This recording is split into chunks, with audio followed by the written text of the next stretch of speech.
بسم الله والحمد لله والصلاة والسلام على رسول الله وعلى آله وصحبه أجمعين أما بعد. We're back with the Risala class of Ibn Abi Zayd al-Qayrawani rahimahullah ta'ala. Passed away 386 years after the Hijrah of the Prophet ﷺ from Mecca to Medina. The Malik al-Saghir, the young or small Malik. We are back with باب في صفة الوضوء ومسنونه ومفروضه وذكر الاستنجاء والاستجمار. الاستنجاء وليس الاستنجاء مما يجب أن يوصل به الوضوء لا في سنن الوضوء ولا في فرائضه. So some might think that the istinja is linked with the wudu. Like you have to do istinja before you do wudu. And istinja is using water to clean yourself, to clean your private parts. And istijmar is using stones for the private parts. And for us today would be toilet paper, for example. So some might think, okay, it's time for prayer, I need to make wudu. So I need to go clean my privates and then make wudu. But the author here is, beautifully saying, because, some might think that, and people do actually think that even today, that istinja is linked with wudu, but here the author is saying it has nothing to do with it. No doubt, though, if someone uses the bathroom, then they should be cleaning their parts, with regards to impurities and so on, to make your prayer valid, but that's a whole other matter. وهو من باب إيجاب زوال النجاسات به. This is from the angle of removing impurities, right? So it doesn't actually go with wudu directly. أو بالاستجمار لئلا يصلي بها في جسده. Or istijmar with regards to the rocks or stones. For our purposes, it's toilet paper today. So the point is to stop and clean the impurities off your body. That's one of the conditions of the prayer. You want to clean your body, make sure it's clean, make sure your clothes are clean, and make sure the place of prayer is clean. Besides, obviously, making wudu, ghusl, and so on. So, so istinja is using water, and istijmar is using stones, which for our purposes is toilet paper. ويجزئ فعله بغير نية وكذلك غسل الثوب النجس. And it's permissible to do these acts, istijmar, istinja, to do that without an intention. So why is this important? Because there's the angle of doing an act of worship that we don't know the reason for. Is it ta'abudi or not? If it's ta'abudi, then you need intention for it, right? As in, we don't know the reason for it. So if one takes it to be that, then they need to intend removing the impurities. But the majority of the scholars are saying, okay, if the impurity, was washed off, you were outside and it was raining, and rain obviously is pure and purifying water, and it cleans your clothes, then khalas, like you're done, and you don't need to, do anything else. Like it's off, and you're clean, right? So that's kind of what the author is intending by that, and even cleaning the thobe and so on. So صفة الاستنجاء أن يبدأ بعد غسل يده فيغسل مخرج البول ثم يمسح ما في مخرج من المخرج من الأذى بمدر أو غيره أو بيديه. So the author here is talking about how to do the istinja. And you start off by, you would wash your hands.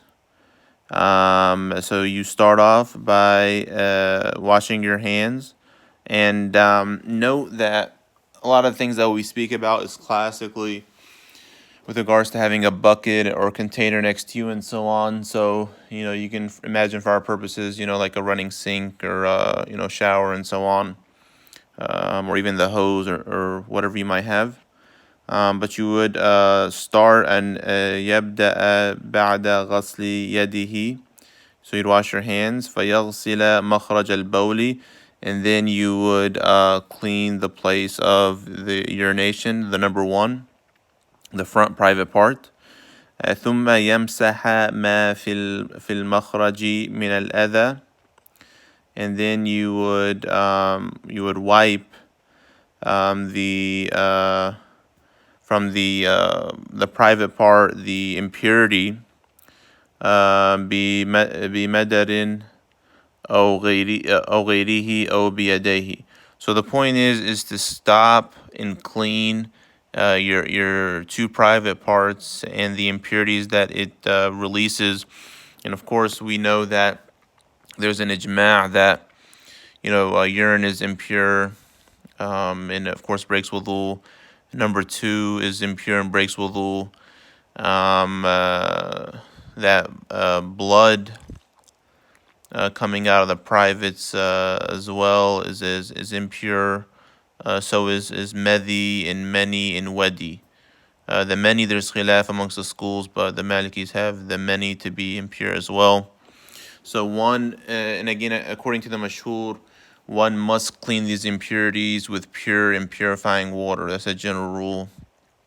And it is permissible for the man to use stones for number one, for example.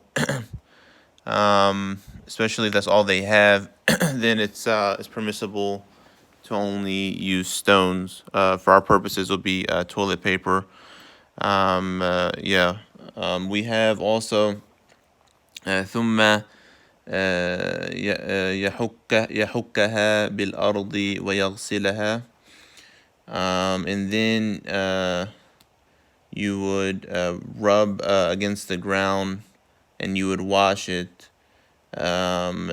So this could be talking about cleaning of the hands and the privates, and with regards to using the earth, the clean. And again, it might be difficult for some to imagine today. Understand that they used to, especially in the deserts of Arabia, they had to go far to use the bathroom, and there's ground underneath them, and it's that's kind of the angle. So understand the classical approach, understand how it applies to you, that you probably have a toilet and you don't have to really you have running water, but here for our purposes is a container of water, and you have ground under you like sand or dirt or mud, and they're just kind of squatting and using the bathroom. So again, just understand the classical approach and understand the way that benefits you. ثم يستنجي بالماء, and then you would clean your privates with water. ويواصل صبه ويسترجي قليلا. ويجيد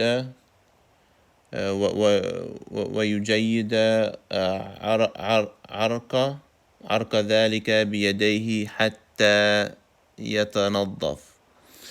So the author is just giving more details on how to clean, and with regards to pouring of the water from the container, and how one is cleaning. Of course, make sure that one is cleaning with their left hand. The Prophet ﷺ spoke about cleaning with the right hand. Yes, you're going to be cleaning with water. You got to make sure that your hands are clean. Make sure your privates are clean. Make sure that both private parts are clean, the front and back private parts. That's for the man and the woman. So the point is just to be clean, and there's like tips. Again, the author is writing this for little children, so it's given a lot of details to make it clear and specific. But again, just know your situation and how to clean your privates. Inshallah, you're doing that all the time anyway. وليس عليه غسل ما بطن من المخرجين ولا يستنجي من ريح. So, and it's not وليس عليه غسل ما بطن من المخرجين.